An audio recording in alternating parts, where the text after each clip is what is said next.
A skeleton wearing a checkered shirt surfaced from the waters of a deserted island.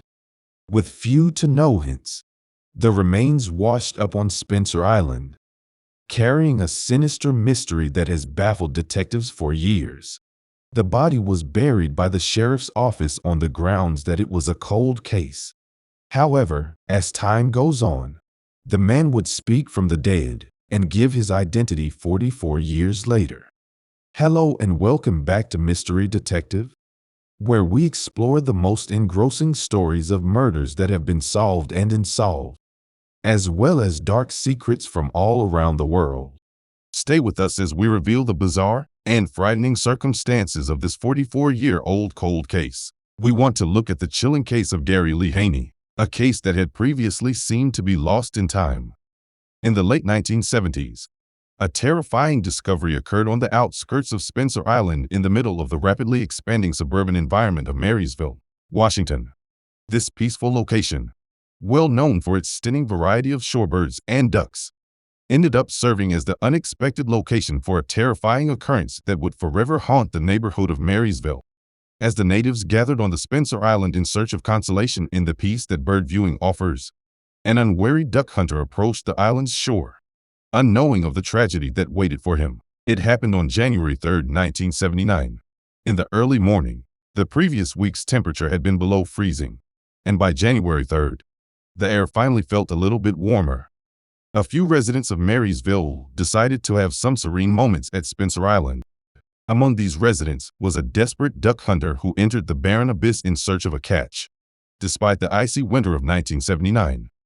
At that point, he had no idea that fate had another surprise in store for him. He came out of the depths and witnessed something that was nearly surreal. A horrifying image appeared before his eyes. The mysterious island's bleak tidal flats were plagued by a ghostly skeleton that looked like a Halloween decoration and was tragically caught in a web of fishing line. In the Snohomish River Delta, a shoe, a leg bone, and a pair of tan pants were found together in an odd grouping by a 12-foot wooden piling.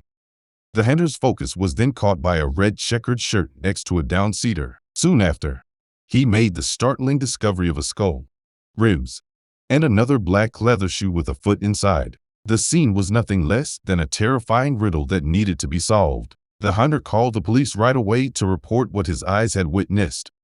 When officers arrived, the red, orange, gray, and white checkered clothing was identified by detectives working on the case. A human skull and a shoe with a foot still inside were lying 5 feet apart. While keeping in mind all these horrifying facts, detectives also discovered a belt in a size 33 or 34 and a pair of lace-up shoes in a size 8. The rubber heels of the shoes were imprinted with the O'Sullivan logo. The khaki pants tag stated that they were made in the USA. These discoveries provided crucial information for the man's identity. His leather wallet was also discovered. Although it was empty of cash and identification, the victim seemed to have passed away many months prior. From the point of discovery onward, the victim was identified by the sheriff's office as John Doe 79-1. Due to the skeletal remains decomposition, it was impossible to ascertain the cause of death. At the time, there were no dental records that could be matched to the body. The body was buried in Cypress Lawn Cemetery a few months later, on March 15, 1979, by the Cassidy Funeral Home. Because there wasn't much technology available at the time, unexplained bodies were frequently buried. In the past, DNA technology wasn't as developed. Therefore, human remains weren't stored in the medical examiner's office until they were identified or claimed. Since nobody in the neighborhood was reported missing, there was no chance of identifying this body. The need to identify the body became less urgent as the years went by. The investigation quickly went cold and was forgotten. In 2008, a team of detectives started revisiting unresolved or unexplained crimes in Snohomish County. Many of these cases were solved thanks to developments in DNA technologies. In an effort to locate and identify 1979 John Doe through DNA samples, the team sought to exhume the deceased's remains. However, The examination itself, and the considerable documentation required to secure permissions for the excavation, can make the entire procedure take years. John Doe was unaware and unaffected by all that was happening above his grave. 7 years later, in 2015, the remains were finally excavated from Cypress Lawn, under the supervision of the Snohomish County Sheriff's Office team and the Medical Examiner's Office. This came about after many years and a lot of paperwork. After the body was moved to the Medical Examiner's Office, he was then identified as Spencer Island Doe. That same year, in 2015, in an effort to identify Spencer Island Doe by his teeth, forensic dentist Dr. Kyle Tanaka had collected his dental radiographs, charted his teeth, and uploaded the information to the National Crime Information Center. The National Crime Information Center is the FBI's computerized index that covers both criminal cases and instances involving missing persons. It enables law enforcement officials in other parts of the country who lack jurisdiction to find a match for their victim or prospective suspects. This effort, however, was in vain. The teeth of this unidentified body were just unmatchable. Natalie Murray, a very accomplished forensic artist, was given the case in April 2016, and within a month, Natalie had successfully taken measurements, taken photos, and rebuilt the face of Spencer Island Doe using sketches and drawings. She based her reconstruction on facial morphology to provide a sense of how the victim must have appeared in real life. By securing rubber pegs to the skull in all the gaps, Natalie rebuilt the face. She then imagined what he may have looked like. His flat cheeks and small nose appeared typical of people with Asian ancestry. In order to imagine him at the moment of his disappearance, she sketched him from the shoulders up wearing the same red checkered shirt. The basic plan was to have someone recognize the face from the sketch. While Natalie worked on the sketches, the skeletal remains of Spencer Island Doe were examined by Dr. Kathy Taylor, a forensic anthropologist from Washington State, at the King County Medical Office. She determined that they may have belonged to a Caucasian adult male between the ages of 21 and 61 who stood between 5 feet 2 and 5 feet 6 inches tall. The bones were not broken, but the leg's fractured femur had a poor healing outcome. In actuality, the largest bone in the human body is the femur. The man would have had continuous discomfort for some years, because an X-ray showed that the central part of his torso was protruding like the claw of an ice scraper. Detectives made the observation that they had never witnessed a fracture heal in such a manner, which prompted them to make the assumption that the individual may have chosen not to seek medical attention at all or had lived in a third-world nation with no access to medical care. Since there were no definitive solutions, Jane Jorgensen, an investigator at the Medical Examiner's Office, was perplexed by the circumstance. It is improbable that the man would not have sought prompt medical attention, which is offered for free in many nations, even if he was homeless at the time of his death. It raises the question of why this man endured such agonizing anguish while remaining in silence. The individual also had 2 missing front teeth on his left side and 2 missing molars, both of which appeared to have been lost before he passed away, because the sockets had fully healed. Investigators were perplexed as to why the man had not received immediate assistance for his leg after discovering that he had a gap in one of his teeth and 3 teeth with alloy fillings, which suggested that the man had sought medical care at some point in the past. Regarding the circumstances surrounding the man's existence and eventual passing, the detectives felt confused and puzzled. Had he endured torturous treatment? Officers noted that he might have been a prisoner as well because prisoners have access to dental care. But even if he had a limp and hypothetically had missing teeth, why wouldn't anyone recall this man? Due to the fracture, this person might have been 2 inches shorter on one side and would have had to walk with a limp. Did anyone not remember seeing a man limping around town?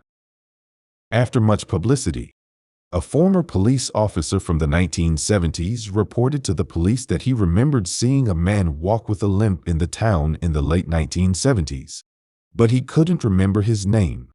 This provided access to medical records, but there was a significant age of ambiguity.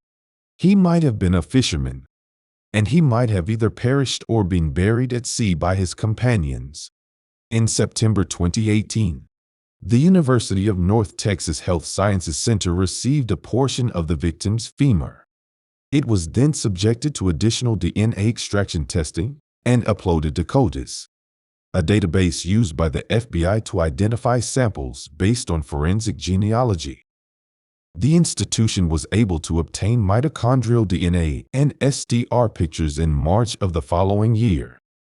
But because there were no matches, the results were inconclusive. The officers persisted nonetheless. They simply had to come up with alternative ways of identifying Spencer Island Doe.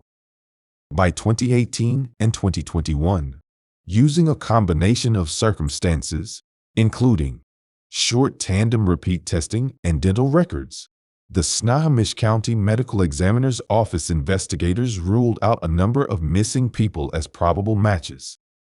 They did, however, begin a collaboration with Offerming in 2021 to develop a sophisticated DNA profile that may be utilized for investigative genetic genealogy to solve their unresolved cold cases.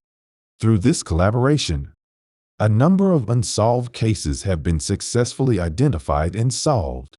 By January 2021, Offerming had received a portion of the femur for DNA extraction.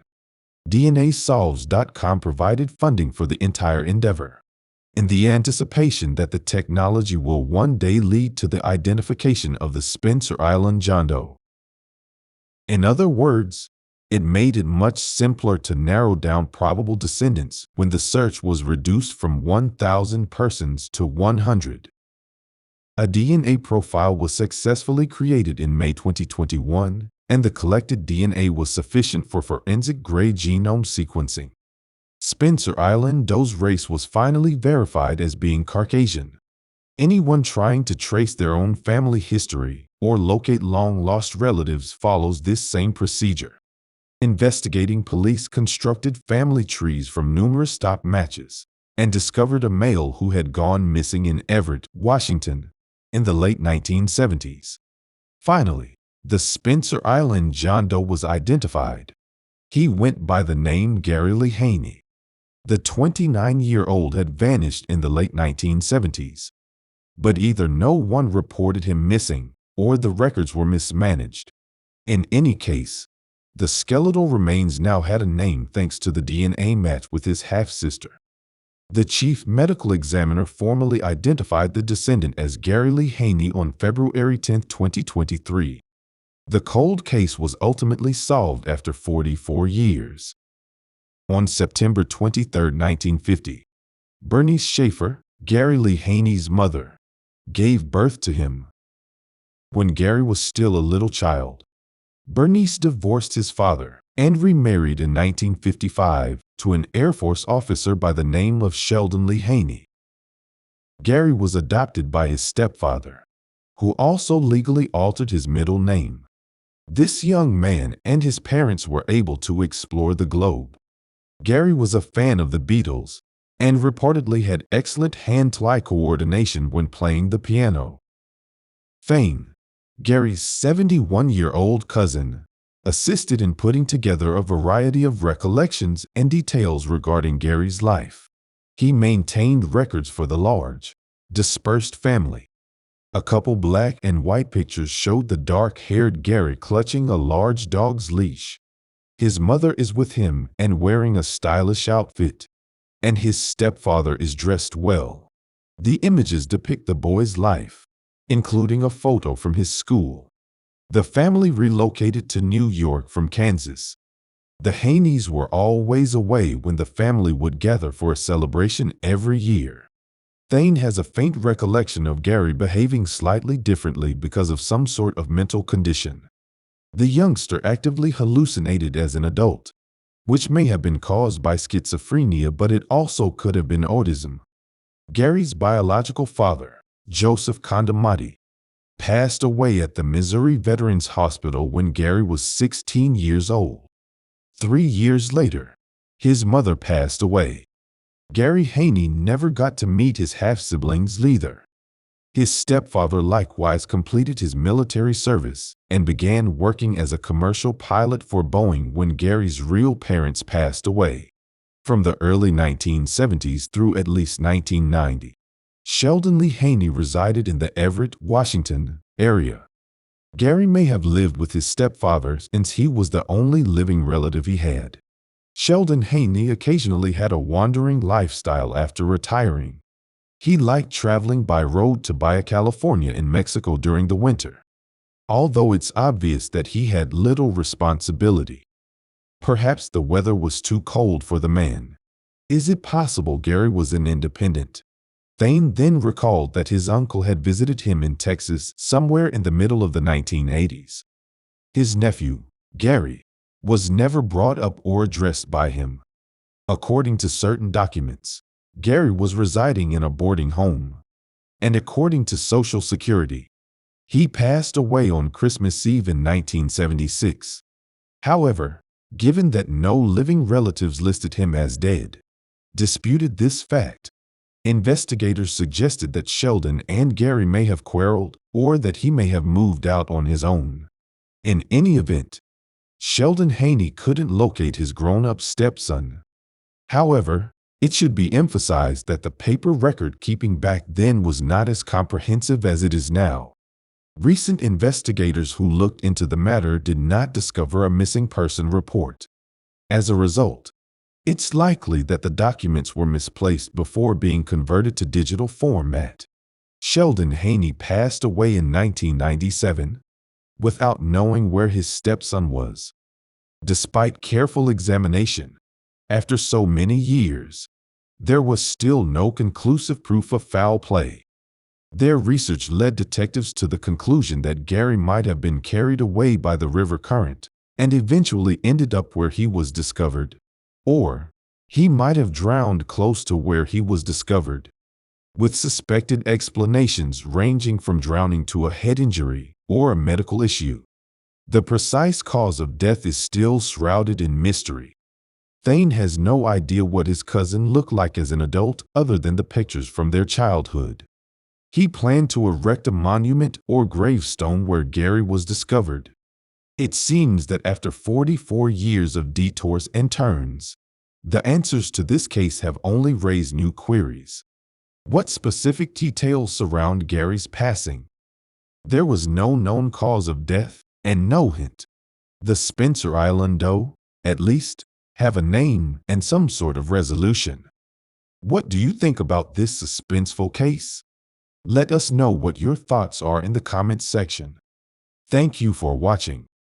Do not forget to like and subscribe for more cases like this.